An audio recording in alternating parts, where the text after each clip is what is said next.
हम लोगों पर भरोसा क्यों करते हैं, लेकिन आप आज की वीडियो के बाद लोगों पर भरोसा करना छोड़ देंगे और शायद उन्हें इस्तेमाल करना शुरू कर देंगे। और अगर आपको ऐसा लगता है कि लोगों को आपकी चिंता है तो आप इस वीडियो को स्किप कर सकते हो।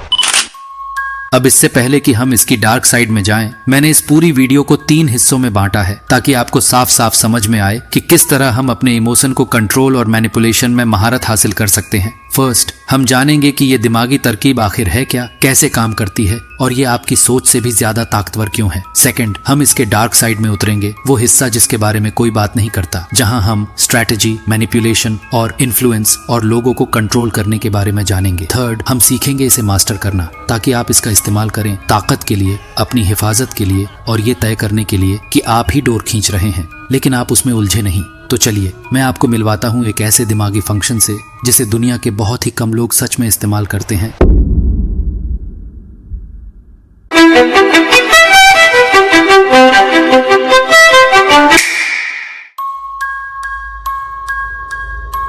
अपने सोचने के तरीके के बारे में सोचना सुनने में थोड़ा अजीब लग सकता है ना? चलिए इसे आसान भाषा में समझते हैं। अधिकतर लोग अटके होते हैं लेवल 1 की सोच में। उन्हें कोई एहसास होता है, वो रिएक्ट कर देते हैं। गुस्सा आया, चिल्ला दिए, नर्वस लगे, चीजें टाल दी, कॉन्फिडेंस आया, बोल पड़े। लेकिन एक मास्टरमाइंड लेवल 2 की सोच पर काम करता है। वो सिर्फ महसूस नहीं करता, वो खुद को महसूस करते हुए देखता भी है। वो सीधे एक्ट नहीं करता, वो सवाल करता है, मैं ऐसा क्यों करना चाहता हूँ? क्या ये एहसास मेरी मदद कर रहा है या नुकसान पहुंचा रहा है? अगर मैंने अभी ये बात सामने वाले को बोल दी तो 3 कदम आगे क्या होगा? यही फर्क है एक प्यादे और एक शतरंज के खिलाड़ी में, एक ऐसे इंसान में जिसे खेला जाता है और एक ऐसे में जो खुद खेल खेलता है। अब इसे और असली बनाने के लिए हम इसे 3 मेन स्किल्स में बांटेंगे। Emotional intelligence. अपने इमोशंस को कंट्रोल करने से पहले जरूरी है उन्हें समझना। ज्यादातर लोग एक इमोशनल ऑटो पायलट पर जीते हैं। गुस्सा, डर, शर्म या झुंझलाहट आती है और वो तुरंत रिएक्ट कर जाते हैं। ना कोई रुकावट, ना सोच विचार, सिर्फ एक्शन। अक्सर हमारा किया गया एक्शन बाद में पछतावा बन जाता है। लेकिन मेटाकॉग्निटिव थिंकर यानी वो इंसान जो अपने सोचने के तरीके के बारे में सोचता है, वो कुछ अलग करता है। वो एक कदम पीछे हटता है। वो उस इमोशन को ऑब्जर्व करता है, उसमें डूब नहीं जाता। वो सिर्फ ये नहीं पूछता मैं क्या महसूस कर रहा हूँ, वो पूछता है मैं ऐसा क्यों महसूस कर रहा हूँ, और सबसे जरूरी, क्या ये जो मैं महसूस कर रहा हूँ वो असली इमोशन है भी या नहीं। अब चलो इसे थोड़ा और गहराई से समझते हैं। ज्यादातर लोग कहते हैं मुझे गुस्सा आ रहा है, लेकिन ये तो सिर्फ एक सुपरफिशियल लेबल है। ये वैसा ही है जैसे धुएं को देखकर मान लेना कि आग कहाँ लगी है बिना असल वजह जाने। एक मेटाकॉग्निटिव माइंड वहां रुकता नहीं। वो पूछता है क्या मैं सच में गुस्से में हूँ, या फिर मैं शर्मिंदा हूँ और अपनी ईगो को डिफेंड कर रहा हूँ? क्या मैं परेशान हूँ क्योंकि कुछ बुरा हुआ, या फिर इसलिए क्योंकि मैं बेबस महसूस कर रहा हूँ और कुछ कंट्रोल नहीं कर पा रहा? क्या मैं इस इंसान से चिढ़ रहा हूँ, या फिर क्या मैं सिर्फ थका हुआ हूँ, भूखा हूँ, या किसी और वजह से चिंतित हूँ? ये सवाल छोटे लग सकते हैं, लेकिन यहीं से असली सेल्फ कंट्रोल की शुरुआत होती है। क्योंकि जैसे ही आप उस असल इमोशन को नाम दे देते हैं, आपके फीलिंग और रिएक्शन के बीच एक स्पेस बन जाता है और उस स्पेस में छुपी होती है और वो है पावर। और तब आप इमोशंस की डोर से खींचते हुए एक कठपुतली नहीं रह जाते। आप खुद वो खिलाड़ी बन जाते हैं जो सोच समझकर चाल चलता है।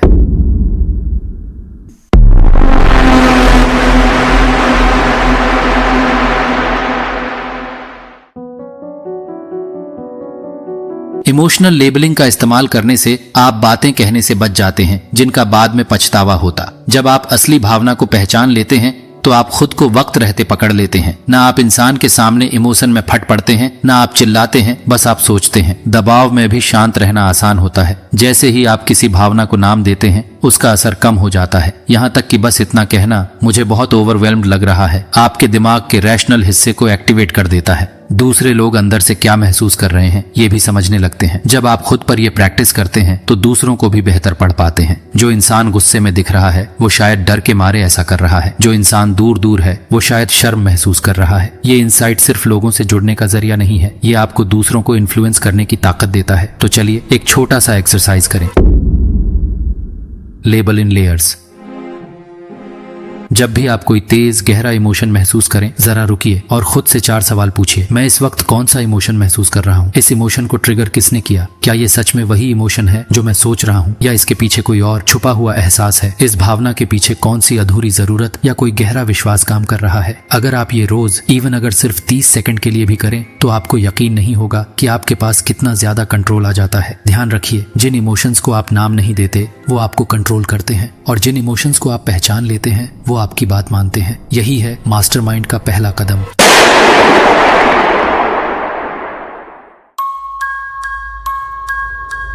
आपके विचार सिर्फ बैकग्राउंड में चल रही आवाज नहीं है, वो ब्लूप्रिंट्स हैं जिनके हिसाब से आपका दिमाग जिंदगी बना रहा है। और अगर आप इन पर ध्यान नहीं दे रहे तो आपका मन एक ऐसी जिंदगी बना देगा जो आपकी खुद की चुनी हुई नहीं है, बस बाहर से मिली हुई है, दूसरों से उठाई हुई है या कहीं से इंस्टॉल हुई है। इसीलिए थॉट ट्रैकिंग यानी अपने विचारों को ट्रैक करना मेटाकॉग्निशन का एक बेहद जरूरी हिस्सा है, क्योंकि ज्यादातर लोग अपने विचार सोचते नहीं, वो तो उन्हें ऐसे ही रिसीव करते हैं, जैसे दिमाग में आ रही ऐसी नोटिफिकेशंस जिन्हें उन्होंने कभी सब्सक्राइब ही नहीं किया। आप अपने आप से बोलते हो, मैं काफी अच्छा नहीं हूँ, ये काम मुझसे नहीं होगा, उन्हें शायद मैं पसंद ही नहीं हूँ, कोशिश करने से भी क्या होगा, अगर फेल हो गया तो। और सबसे खतरनाक बात, वो इन विचारों को सच मान लेते हैं। उन्हें लगता है कि अगर मैं ऐसा सोच रहा हूँ तो ये सही ही होगा। लेकिन अब ध्यान से सुनिए, यह है मेटाकॉग्निटिव ट्रूथ। हर सोच आपकी अपनी नहीं होती, हर सोच सच नहीं होती, और हर सोच आपकी अटेंशन डिजर्व नहीं करती।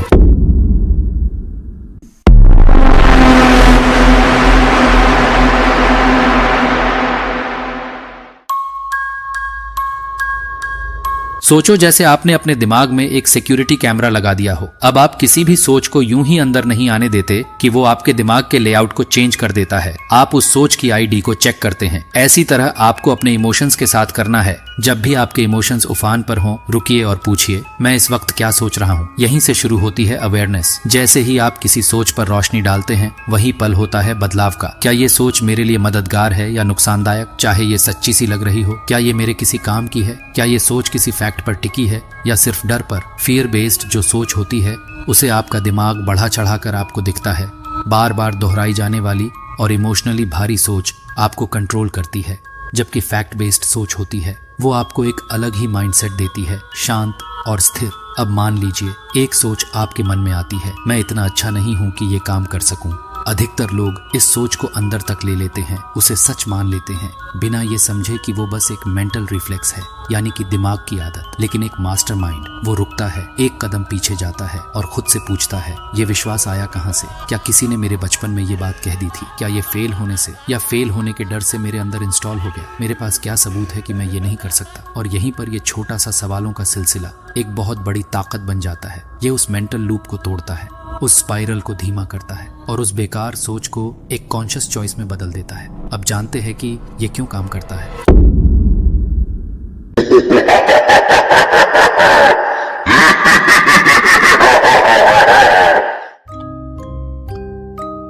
जब आप अपने विचारों को ट्रैक करते हैं तो आपका ध्यान दिमाग के लिम्बिक सिस्टम, जहां इमोशंस रहते हैं, वह से हटकर प्रीफ्रंटल कॉर्टेक्स की तरफ शिफ्ट हो जाता है, जो कि आपकी रैशनल थिंकिंग और डिसीजन मेकिंग का सेंटर है। इससे आपके और आपकी सोच के बीच डिस्टेंस बनता है और उस दूरी में ही छिपी होती है आपकी आजादी। अब आप वो सोच नहीं रहे हैं, आप उस सोच को देख रहे हैं, और जो देखने आपको सोचने की जरूरत है वही तय करता है कि आगे क्या होगा। Bonus technique, thought journal. दिन के अंत में बस एक काम करें, एक टॉक्सिक या लिमिटिंग सोच को लिख लें जो आपने आज खुद में नोटिस की। अब उसे ब्रेक करें। ये सोच कहां से आई? कौन से सबूत इसे सपोर्ट करते हैं? कौन सी सच्चाई इसे काटती है? अब मैं कौन सा नया बिलीफ चुन रहा हूँ? धीरे धीरे ये प्रैक्टिस आपके दिमाग की वायरिंग बदल देती है। आप अनजाने डर से नहीं बल्कि जागरूक रणनीति से चलने लगते हैं। अब बात करते हैं स्ट्रेटेजिक ऑब्जर्वेशन की कला की। ज्यादातर लोग बातचीत में ऐसे घुसते हैं जैसे आंखों पर पट्टी हो। वो शब्द तो सुनते हैं लेकिन अर्थ नहीं पकड़ते, टोन पर रिएक्ट करते हैं लेकिन इरादा समझ नहीं पाते, चेहरे देखते हैं लेकिन उस मुस्कान के पीछे की डार्क साइड नहीं देख पाते हैं। लेकिन एक मेटाकॉग्निटिव माइंड ऐसा नहीं करता। वो सिर्फ बातचीत में हिस्सा नहीं लेता, वो ऑब्जर्व भी करता है। इसे कहते हैं स्ट्रेटेजिक ऑब्जर्वेशन, जहां आप अपनी अवेयरनेस को 2 स्टेप में बांटते हैं। स्टेप 1, आप पूरी तरह से बातचीत में शामिल हैं, बोल रहे हैं, सुन रहे हैं, एक्सप्रेस कर रहे हैं। स्टेप 2, आप चुपचाप सब कुछ एक सोशल चेस बोर्ड की तरह देख रहे हैं, और यहीं से असली गेम शुरू होता है। अब आप क्या क्या नोटिस करने लगते हैं? फर्स्ट, माइक्रो रिएक्शंस, आंखों में एक हल्की सी झलक, जबड़ा भींचना, होंठों के कोने में हल्की हरकत, ये सब रियल टाइम इमोशनल को लीक करते हैं। सेकंड, हेजिटेशंस, जवाब देने से पहले रुकना, आवाज की रफ्तार में बदलाव, ये संकेत होते हैं अंदरूनी टकराव या धोखे के। तीसरा, पावर मूव्स, कौन बात काट रहा है, कौन किसे मिरर कर रहा है, कौन पास आ रहा है और कौन दूर हो रहा है। फोर्थ, इमोशनल ट्रिगर्स, कुछ शब्द या टॉपिक पर जो प्रतिक्रिया जरूरत से ज्यादा तेज हो जाए। वहां कोई दबी हुई कमजोरी होती है जो या तो हील हो सकती है या exploit. 5, fake smiles, forced laughter, over explaining, ये सब होते हैं डिस्कम्फर्ट, गिल्ट या छिपे हुए इरादों के संकेत। लेकिन ये क्यों काम करता है ये सब? क्योंकि आपके दिमाग में एक कमाल की चीज है जिसे साइकोलॉजिस्ट कहते हैं थ्योरी ऑफ माइंड, यानी वो काबिलियत जिससे आप दूसरों के मन में क्या चल रहा है उसे सिम्युलेट कर सकते हैं। वो क्या सोच रहे हैं, क्या महसूस कर रहे हैं। लेकिन दिक्कत ये है कि ज्यादातर लोग इसको अनजाने में यूज करते हैं। उन्हें सिर्फ इतना लगता है कुछ तो गड़बड़ है, लेकिन क्यों वो नहीं जान पाते। पर जैसे ही आप मेटाकॉग्निशन अपनाते हैं, ये अंदर की हलचल बन जाती है जो आपके लिए एक हथियार बन जाती है। अब आप लोगों को वैसे नहीं देखते जैसे वो दिखते हैं, बल्कि वैसे देखते हैं जैसे वो हैं। चलिए इसे एक रियल लाइफ एग्जाम्पल से समझते हैं। आप एक मीटिंग में हैं, आपने कोई आइडिया दिया और सामने वाला उस पर कुछ ज्यादा जोर से हंस देता है। ज्यादातर लोग या तो साथ में हंस देंगे या शर्म से पीछे हट जाएंगे, लेकिन एक स्ट्रेटेजिक ऑब्जर्वर क्या करता है, वो सोचता है ये मजाक नहीं था, ये डोमिनेंस का शो था, ह्यूमर के नाम पर। तो अब वो इमोशनली रिएक्ट नहीं करता, वो खेल का रुख मोड़ देता है, फोकस शिफ्ट करता है, अपनी वैल्यू रेज करता है और बिना उस गेम में उतरे गेम जीत लेता है।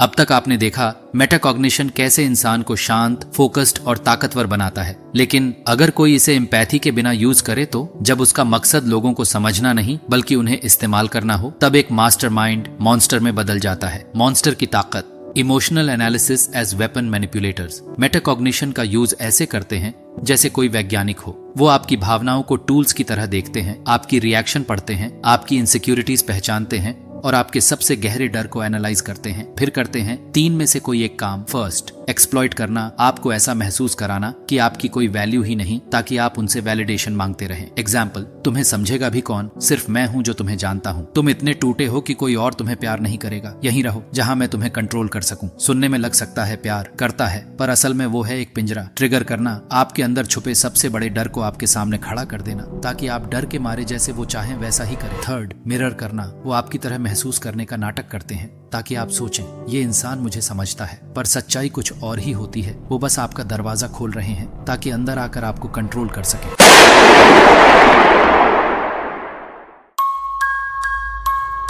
आइडिया बिना बोले दिमाग में डालना, आपने ये पॉलिटिक्स में देखा होगा, एडवर्टाइजिंग में, रिलेशनशिप्स में, पर पहचान नहीं पाए क्योंकि ये इस तरह से डिजाइन किया जाता है। एक मैनिपुलेटर कभी सीधा नहीं कहता ऐसा करो, वो बस आपकी सोच को ऐसे मोड़ देता है कि आप खुद कहें मुझे लगता है ये मेरा ही आइडिया था। इसलिए पूछिए खुद से, क्या मैं सोच रहा हूँ या मुझसे सोचवाया जा रहा है? इसके पीछे एक डार्क साइड भी है। चलिए इसे भी जानते हैं, कैसे इन माइंड ट्रिक्स से खुद को बचाया जाए और कैसे उन्हें पॉजिटिव इन्फ्लुएंस में बदला जाए।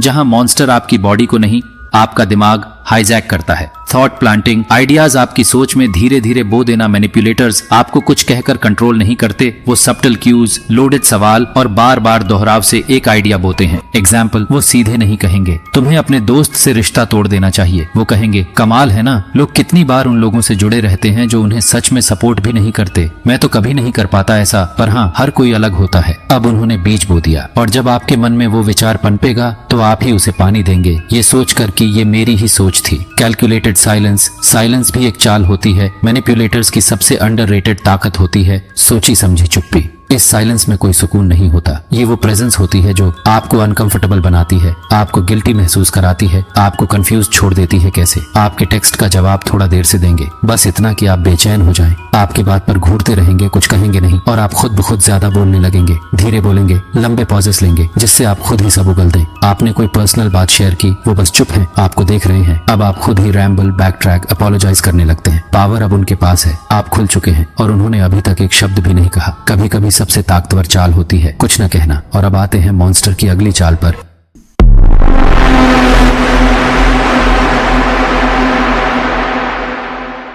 कमजोर बनने का नाटक, ताकि वो आपको और भी गहराई से कंट्रोल कर सकें। अब मिलिए सबसे खतरनाक चाल से, मासूम बनने का नकाब, वीकनेस की नकली चादर। सब मॉन्स्टर्स ताकतवर नहीं दिखते, कुछ विक्टिम बनने का मास्क पहनते हैं। ये लोग आपकी सहानुभूति को ही अपना सबसे बड़ा हथियार बना लेते हैं। कैसे? अपनी दुख भरी कहानियां बताएंगे ताकि आप उन पर भरोसा करें, खुद को बेबस दिखाएंगे ताकि आप उनकी मदद करें, कहेंगे किसी ने कभी मुझे सच में नहीं समझा। अब आपके अंदर एक अर्ज जगेगा, उन्हें साबित करना है कि आप अलग हैं, आप समझ सकते हैं। लेकिन ये सब एक जाल है, वे इमोशनल इन्फॉर्मेशन इकट्ठा कर रहे हैं, आपको धीरे धीरे इमोशनली इन डेट डाल रहे हैं। और फिर एक दिन तुमने मुझे कैसे दुख पहुंचाया जबकि मैंने तुमसे सब कुछ शेयर किया था। अब आप खलनायक बन चुके हैं और वो अब भी डोरियां खींच रहे हैं।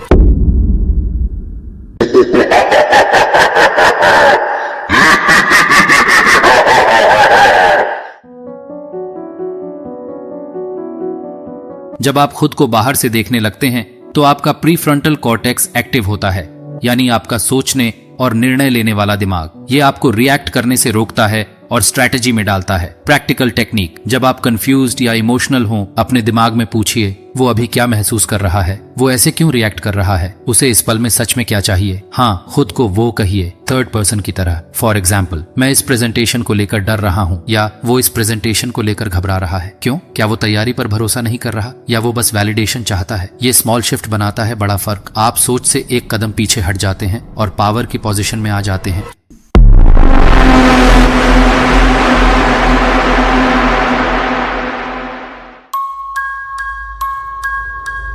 कोई मंक या साइंटिस्ट बनने की जरूरत नहीं, बस रोज की अवेयरनेस, रोज की रेपिटेशन और थोड़े टूल्स, और आप बन जाते हैं मास्टरमाइंड जिसे कोई मैनिपुलेट नहीं कर सकता। जब आप ये सब कर लेते हो तो आप जोहन लिबर्ट की तरह सोचने लगते हो।